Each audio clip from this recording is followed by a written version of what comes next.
ज्योतिमाला जी, स्वागत है आकाशवाणी के स्टूडियो में। धन्यवाद प्रवीण जी। ज्योतिमाला जी, वर्तमान परिस्थिति में तनाव एक सामान्य स्थिति हो गया है जो प्राय हर व्यक्ति को होता है और इसका अत्यधिक प्रभाव अक्सर देखा जाता है कि युवा वर्ग में है।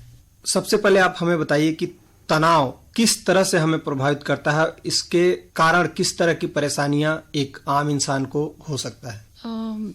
स्ट्रेस, तनाव, ये शब्द अगर हम देखें तो बहुत साधारण शब्दों में से अगर आप समझने की कोशिश करेंगे तो तनाव कोई ऐसी परिस्थिति या कोई ऐसा वातावरण या किसी भी तरह का स्टिमुलस, जिस स्टिमुलस या परिस्थिति में हमें एक एक्ट करना पड़ता है या हमें रिएक्शन देना होता है, और वो रिएक्शन अगर नेगेटिव है तो उसका प्रभाव हमारे शरीर और मन पर पड़ता है, जिस कारण से हमें तनाव होता है। और अगर हम तनाव को लंबे समय तक उससे निकलने की कोशिश नहीं करते या उसे खुद पर हावी होने देते हैं तो एक समय के बाद वो डिप्रेशन का रूप ले लेता है। डिप्रेशन आप जानते ही होंगे कि आज के सिनारियो में अगर देखा जाए तो WHO ने जो रिसर्च किए हैं, हर 4 में से एक इंसान कहीं ना कहीं डिप्रेशन में है, सीवियर, माइल्ड, मॉडरेट, किसी भी लेवल पे। तो इस परिस्थिति में सबसे पहले तनाव से बाहर निकलने की कोशिश, और फिर अगर हम तनाव को हैंडल कर लेते हैं तो डिप्रेशन से निकल पाना काफ़ी आसान हो जाता है। तो स्ट्रेस को जानना, समझना और उसके साथ वर्कआउट करना, ये बहुत इम्पोर्टेंट पार्ट है। जहाँ तक आपने बताया कि तनाव क्या है और किस तरह से इसे हमें बचना चाहिए, लेकिन जैसा कि हम देखते हैं कि तनाव आज की परिस्थिति में एक सामान्य स्थिति बन गई है और कई दफा तनाव हमारे लिए अच्छा भी होता है। तो ये इसको हम कैसे डिफरेंशिएट करें कि किस स्थिति तक तनाव होना कोई खतरे की बात नहीं है, कोई खतरे की घंटी नहीं है, और किस स्थिति के बाद तनाव से हमें सचेत हो जाना चाहिए और उसके लिए उसके प्रति हमें कुछ ध्यान देना चाहिए कि इसे कैसे रोकें। तनाव अगर थोड़े लेवल पे है, मतलब कि हमें कहीं ना कहीं तनाव की परिस्थिति में हम अपने आप को अलर्ट और फोकस्ड पाते हैं, क्योंकि उस सिचुएशन में आपका मन और आपका शरीर उस काम के लिए प्रिपेयर होता है। ऑटोमेटिक एक बॉडी में फंक्शन वर्कआउट करता है जिसे फाइट और फ्लाइट रिस्पॉन्स हम कहते हैं। कोई परिस्थिति आपके सामने आई और उस परिस्थिति में आपको रिस्पॉन्स देना है, तो बॉडी अलर्ट होकर केमिकल सिक्रीट करती है और वो केमिकल हमें उस काम को बहुत बेहतर तरीके से करने में मदद करता है। जैसे आप देखते होंगे कुछ बच्चे एग्जाम से पहले काफ़ी अच्छी पढ़ाई करते हैं, घर में शादी होना है, कोई फंक्शन होना है, हम बहुत जोरों शोरों से उसमें वर्कआउट करते हैं और हमें लगता ही नहीं कि हम इस लेवल पे भी जाके वर्क कर सकते हैं। वो कहीं ना कहीं हमारे स्ट्रेस के कारण ही वो मोटिवेशन मिलता है और हम वर्कआउट करते हैं।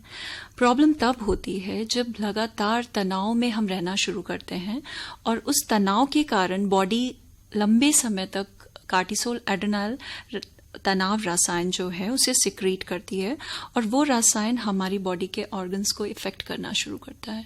तो क्रॉनिक स्ट्रेस जो हम बोलते हैं, प्रॉब्लम वहां से शुरू होती है जब आप काफी समय से बॉडी में negative chemicals, cortisol, adrenal secrete हो रहे हैं। तो इसको चेक करना होता है और उसके लक्षण होते हैं जिससे आप फाइंड आउट कर सकते हैं कि आप क्रॉनिक स्ट्रेस में जा रहे हैं और उन पे वर्क करने की जरूरत होती है। तो क्या इसका बचाव इससे संभव है? इसका इलाज किस तरह का है? बिल्कुल, देखिए पहले तो फाइंड आउट ये करना ज़रूरी है कि तनाव या डिप्रेशन का रीज़न क्या है। कुछ लोगों को डिप्रेशन कई बार देखा जाता है कि उनकी फैमिली हिस्ट्री या जेनेटिक होता है। अगर ये जेनेटिक है, फैमिली हिस्ट्री में डिप्रेशन इलनेस की तरह है या तनाव करने की आदत है, एंजाइटी है, तो हमें उससे कहीं ना कहीं वो जेनेटिक रीज़न होने के कारण केमिकल इम्बैलेंसेस से बॉडी में वो प्रॉब्लम हो रही है। तो उस पार्ट में डॉक्टर्स की हेल्प लेना, मेडिकेशन, दवाइयों को लेना, वो बहुत इम्पॉर्टेंट पार्ट हो जाता है। देन अगर कोई ऐसे सिचुएशन हुए हैं जैसे लाइक घर में किसी की डेथ हुई है, कोई लॉस है या कोई फाइनेंशियल क्राइसिस से आप गुजर रहे हैं, आपके पास जॉब नहीं है या कोई ऐसा इंसिडेंट जो कि आपको मानसिक रूप से काफ़ी ज़्यादा दर्द या इमोशनल पेन में ले जा रहा है, अगर ऐसे रीजंस हैं तो फिर वहाँ पे काउंसलिंग, मेडिकेशन दोनों पार्ट हेल्प करते हैं। जैसा कि आपने बताया कि ये तनाव अगर अधिक लंबे समय तक चले तो ये आगे चल के और डिप्रेशन में कन्वर्ट हो सकता है, अवसाद में बदल सकता है। आप हमें सबसे पहले तो ये बताइए कि अवसाद या डिप्रेशन क्या है? देखिए, डिप्रेशन को अगर समझें तो उसके कई रीजंस हैं, और डिप्रेशन कहीं ना कहीं जिंदगी को ना जी पाने की इच्छा, लाइफ में कुछ रह नहीं गया, सब कुछ होने के बाद भी एक मन का उदास होना, और अंदर से हेल्पलेसनेस, होपलेसनेस की फीलिंग। तो डिप्रेशन हमारे अंदर कहीं ना कहीं एक नेगेटिविटी या खुद को कई बार लोग हार्म पहुंचाने की इच्छा भी महसूस करने लगते हैं। और बहुत बड़ा एक रीज़न है कि आप कई बार समझ भी नहीं पाते कि आप डिप्रेशन में हैं, क्योंकि सिर्फ आप बॉडी में पेन या तकलीफ महसूस करते हैं, और वो तकलीफ आप समझते हैं कि बिकॉज ऑफ कोई ऑर्गेनिक रीज़न है, मतलब शरीर के अंदर कोई प्रॉब्लम है जिस कारण से आपको हेडेक बना हुआ है, या फिर आपकी बीपी कम या ज़्यादा हो रही है, या आपको शुगर की प्रॉब्लम है। तो ये सारे रीजंस को फाइंड आउट कर पाना लोगों के लिए मुश्किल होता है, और वो कई बार लंबे समय से डिप्रेशन के शिकार होते हैं, और वो सिर्फ डॉक्टर्स या एमडी मेडिसिन की दवाइयाँ खाकर और अपनी प्रॉब्लम, मतलब अपने सिर्फ लक्षणों को ठीक करने की कोशिश करते हैं। तो डिप्रेशन मानसिक रूप से, शारीरिक रूप से, दोनों तरह से इफेक्ट करता है। जस्ट आपको उस चीज़ को समझने की कोशिश करना है, जानने की कोशिश करना है कि क्या आप वाकई में डिप्रेशन में हैं या फिर जस्ट ये कोई फिजिकल इलनेस है। कैसे जाने, क्या क्या लक्षण है इसके कि ये हम डिप्रेशन में हैं या कोई और प्रॉब्लम है? डिप्रेशन को जानने का सबसे अच्छा तरीका है, आपके आसपास के, आप हो सकता है कि ना भी समझ पाए, लेकिन आपके आसपास रहने वाले लोग अगर अवेयर हैं तो वो बहुत अच्छे से समझना शुरू कर देते हैं। पहली चीज़ तो कि आप हर चीज़ में लो फील कर रहे हैं, आपका मूड लो हो जा रहा है, आपको नींद नहीं आ रही है या ज़्यादा नींद आ रही है, भूख कम लग रही है या ज़्यादा लग रही है, आपका किसी काम में मन नहीं लग रहा है। कई बार क्लिनिकल रीजंस होते हैं जिसमें कि ब्रेन केमिकल इम्बैलेंसेस, तो लक्षण यही होते हैं। कई बार हम फिजिकल पेन कंप्लेन करते हैं, कई बार सेल्फ हार्म करने की कोशिश करते हैं, आसपास की चीज़ों में रुझान लेना या इंटरेस्ट लेना कम हो जाता है, बार बार रोने की इच्छा होना, कई बार हम रोते भी हैं, या फिर कई बार ये कुछ दूसरे सिम्टम्स भी देखे जाते हैं कि लोग डिप्रेशन में इमोशनल शॉपिंग भी करना शुरू कर देते हैं, बहुत ज़्यादा परचेस करना, या फिर डिप्रेशन में जाके अल्कोहल या नशा, इस तरह की चीज़ें भी करना शुरू कर देते हैं। तो इन लक्षणों से आप फाइंड आउट कर सकते हैं। या फिर बहुत लंबे समय से आप किसी प्रॉब्लम से सफ़र कर रहे हैं, लाइक आपको हेडेक हो रहा है, आपको चेस्ट पेन हो रहा है, रिपोर्ट सारे नॉर्मल हैं, तो उस सिचुएशन में भी डॉक्टर्स बोलते हैं कि कहीं ना कहीं आप डिप्रेशन में हैं, जिस कारण से बॉडी पेन में जा रही है और आपको ध्यान देने की ज़रूरत है। जहाँ तक इससे ग्रसित होने का सवाल है, डिप्रेशन के शिकार या अवसाद के शिकार होने का सवाल है, तो क्या ये एक सामान्य है या किसी खास तरह के लोगों को ज़्यादा अफेक्ट करता है? अभी अगर आप देखें तो हर एज ग्रुप में डिप्रेशन के शिकार हैं लोग कहीं ना कहीं, पर यूथ इस चीज़ से ज़्यादा सफ़र कर रहा है, क्योंकि ओवर एक्सपेक्टेशंस उसकी खुद से या फैमिली की, इसके अलावा अपने लिए हाई गोल या रियलिस्टिक गोल जो नहीं होते हैं वो भी खुद के लिए तय कर लेना। कहीं ना कहीं एडिक्शन बहुत बड़ा रीज़न है डिप्रेशन की तरफ लेकर जाने के लिए, कि हम पीयर प्रेशर में आके कुछ नशे और इन चीज़ों के एडिक्टेड हो जाते हैं और फिर बाद में वो डिप्रेशन का रूप ले लेता है। देन अगर देखा जाए मेल और फीमेल में, तो फीमेल्स ज़्यादा डिप्रेशन में जाती हैं कंपैरिजन में मेल के, और उसका बहुत बड़ा कहीं ना कहीं रीज़न है फीमेल्स के खुद के हार्मोन्स। जैसे ड्यूरिंग प्रेगनेंसी जो टाइम होता है, उस दौरान उनके अंदर होने वाले चेंजेस में भी डिप्रेशन में जाती हैं। आफ्टर डिलीवरी भी वो डिप्रेशन में जाती हैं, जिसे हम पोस्टपार्टम डिप्रेशन बोलते हैं। हर मंथ कई बार मेंस्ट्रुअल के टाइम पे भी उनका मूड स्विंग होता है, जो उसके डिप्रेशन का कॉज है। तो यूथ और फीमेल्स ये ज़्यादा वल्नरेबल हैं डिप्रेशन की तरफ जाने के लिए। एंड देन ओल्ड एज में जब रिटायरमेंट है, आप अकेलापन महसूस करते हैं, आपकी फैमिली बिजी हो गई है, आपका पार्टनर जा चुका है, तो उस सिचुएशन में भी लोग डिप्रेशन में जाते हैं। अगर इसके दुष्प्रभाव की बात किया जाए तो ये डिप्रेशन किस तरह से एक आम इंसान को या किसी भी रोगी को किस तरह से अफेक्ट करता है, किस तरह से उसको प्रभावित करता है? डिप्रेशन में मानसिक तौर पर तो आप जानते ही हैं कि ज़िंदगी जीने की इच्छा ना रह जाना, आपके आसपास जो लोग हैं वो भी सफ़र करते हैं, आप खुद सफ़र कर रहे हैं, सेल्फ हार्म की कोशिश बढ़ जाती है।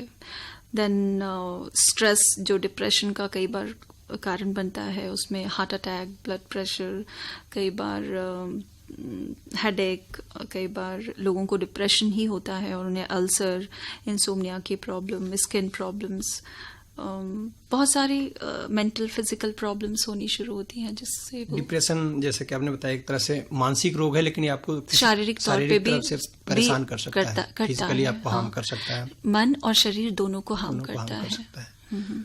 और जहां तक इससे बचाव का प्रश्न है, ये डिप्रेशन हमको पकड़े ही ना, हम इसके शिकार ही ना हो, क्या ऐसा कोई उपाय है, क्या इससे बचा जा सकता है? बिल्कुल है। अगर देखिए जेनेटिक रीजंस हैं डिप्रेशन होने की, कि आपकी फैमिली हिस्ट्री है, तो जब आपको पता चलता है कि आपकी फैमिली में वो हिस्ट्री है और आप ज़्यादा उस चीज़ से प्रभावित हो सकते हैं, तो आप पहले से ही उस पर वर्कआउट करें।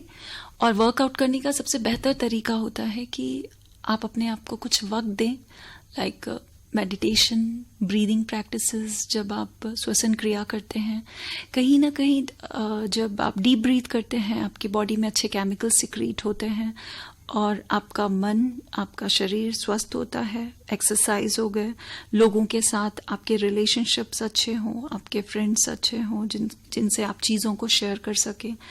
तो इनके ट्रीटमेंट के लिए अगर क्लिनिकल कॉज है तो मेडिकेशन, दवाइयों की ज़रूरत, जिसमें आप साइकियाट्रिस्ट से हेल्प ले सकते हैं, और साथ में साइकोलॉजिस्ट जो आपको काउंसलिंग और साइकोथेरेपी के थ्रू इन चीज़ों से बाहर निकालने में आपको मदद कर सकते हैं। तो डे टू डे लाइफ में अगर आप सेल्फ अपने ऊपर वर्कआउट कर रहे हैं, तो exercise, meditation, breathing, healthy diet, friends, कई बार कुछ टाइम ब्रेक या आउट लेकर भी आप कहीं बाहर जा सकते हैं, घूम सकते हैं। अपने आप को बिजी रख कर भी आप अपने हॉबीज़ या इन चीज़ों से बाहर निकल सकते हैं। और अगर वो सीवियर क्लिनिकल फेज है तो फिर मेडिकेशन के लिए आप डॉक्टर हेल्प लें या साइकोथेरेपी कराएं।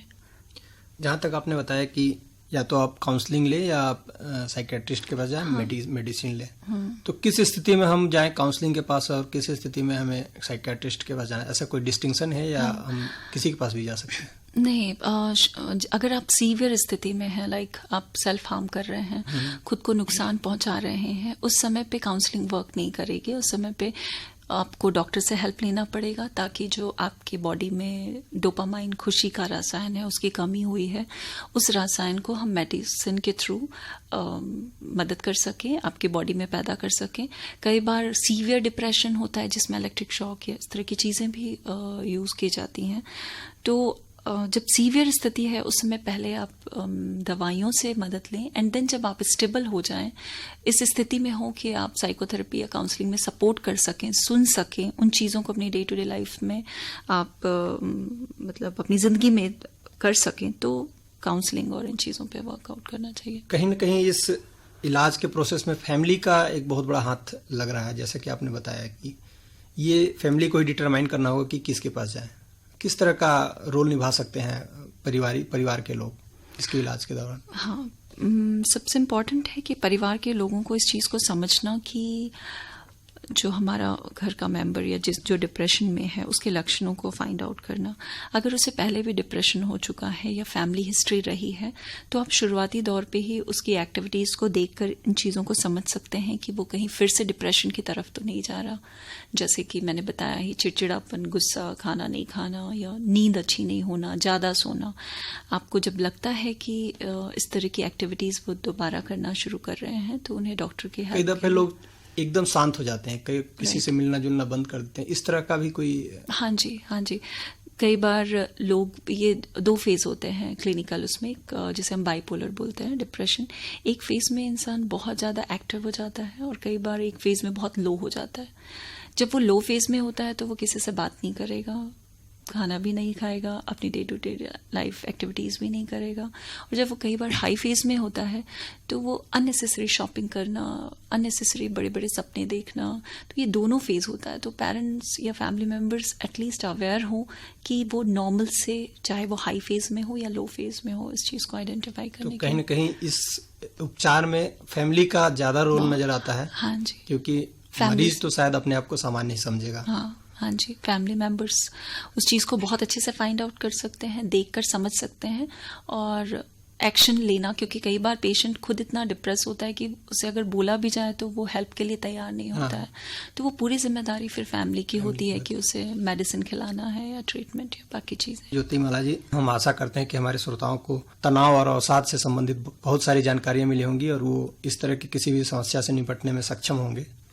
आप हमारे स्टूडियो में आए, हमसे बातें की, हमसे जानकारियां शेयर की, इसके लिए बहुत बहुत धन्यवाद। ज्योतिमाला जी।